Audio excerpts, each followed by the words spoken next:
Hello बच्चों, today's our topic is atomic mass. In our last class we will discuss about the atomic mass. Now, atomic mass, Dalton atomic theory proposed that idea of atomic mass. Dalton atomic theory given by.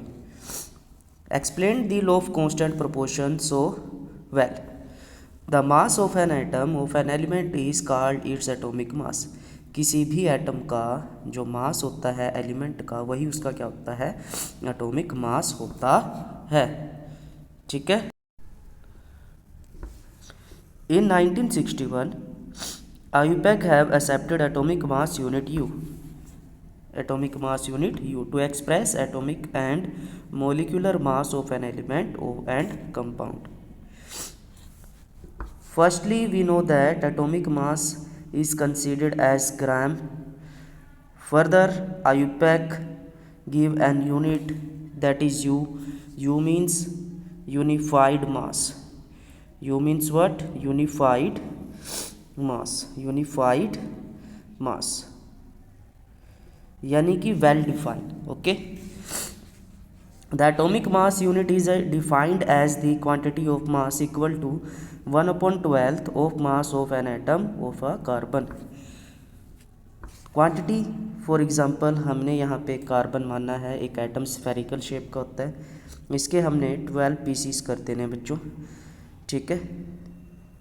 12 pieces में से एक piece अगर हम इसका निकालते हैं ना बाहर, दैट इज़ 1/12. वो क्या होगा? 1/12. So 1/12 part of mass of an atom carbon is equal to the atomic mass unit. Okay, that is the main definition. If you have given the definition of atomic mass, so you can write the atomic mass unit is defined as the quantity of mass equal to 1/12 mass of an atom of carbon 12. Okay, now proceed. One atomic mass unit or unified mass is equal to 1/12 mass of atom of C12. After solving this, we get the 1U is equal to 1.6 into 10 raised to power minus 27 kg. So you have to remember one atomic mass unit is 1.6 into 10 raised to power minus 27 kg. Okay, there is some mass is given. Hydrogen is 1U atomic mass, carbon is 12U atomic mass, nitrogen is 14U atomic mass, oxygen is 16U atomic mass, sodium is 23U atomic mass and magnesium is 24U atomic mass, यानी कि unified mass. Okay, we know we have a trick.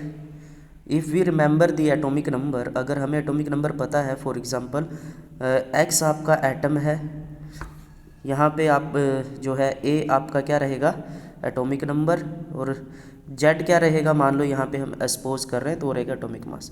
तो जितना atomic number रहता है just उसका approximate double आप क्या मान सकते हो, एटॉमिक मास रहेगा. It is not proper but it is a surety approximately mass we can find out by the method of this rule.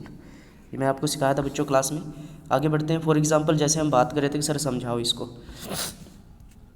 ध्यान से समझना. जैसे हमारे पास ऑक्सीजन है, ऑक्सीजन का एटॉमिक नंबर होता है 8, तो हमने क्या बोला है कि मास नंबर कितना हो सकता है, तो जस्ट अप्रोक्सीमेट डबल, यानी कि सर 16 हो सकता है. हर एलिमेंट में लगे ये ज़रूरी नहीं है हर एटम में लगे, बट इट इज़ अ रफली idea we can get the atomic mass. Okay, clear है? ठीक है. ना atoms of most of the elements are very reactive and does not exist in free state.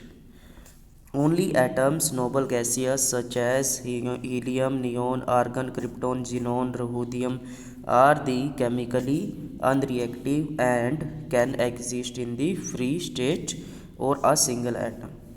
ठीक है. What is the meaning of that? Means क्या है कि कुछ एटम ऐसे हैं जो कभी भी सिंगल नहीं रह सकते, वो हमेशा आप कम्बिनेशन में रहेंगे.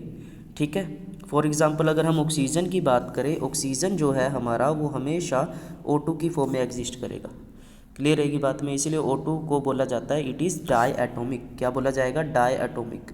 किसके अंदर हमारे 2 एटम हैं, दैट इज़ डाई एटोमिक. ठीक है. एज सिमिलर आप नाइट्रोजन की बात करें, नाइट्रोजन भी आपका डायटोमिक स्टेट में रहेगा, N2 की स्टेट में रहेगा, फ्रीली कभी भी एग्जिस्ट नहीं करेगा, because it is very reactive and not exist in the free state. Clear रहेगी बात? Okay. Atoms of all other elements combine together to form molecules or ions. Atoms of all other elements combine together form molecules or ion. Okay. Atoms बच्चों क्या होता है? Electrically neutral होता है। ये Newton's ने, ये जो आपका डाल्टन्स है उन्होंने हमें बताया था। इवन हमें जो है जे थॉमसन ने भी बोला था कि atoms are neutral, electrically neutral होता है। ठीक है। एटम्स को दो पार्ट में तोड़ दिया बच्चों। एक है आयन। आयन के पास क्या रहता है? Electrically charge. आयन्स के ऊपर चार्ज रहता है, जैसे Na positive, it is charge. Na positive is charge. Molecule क्या होता है बच्चों? इलेक्ट्रिकली न्यूट्रल होता है। जब दो एलिमेंट को आप मिला देते हो या दो एटम को आप कंबाइन कर देते हो तो वो क्या बन जाता है? एक मॉलिक्यूल बन जाता है। For example H2O। H2O क्या है? न्यूट्रल है, there is no charge on the H2O, इसलिए हम पानी को पी पाते हैं। ठीक है। तो बच्चे यहाँ तक आपने पढ़ना है, इसके बाद जो है नेक्स्ट क्लास में हम प्रोसीड करेंगे। Thank you.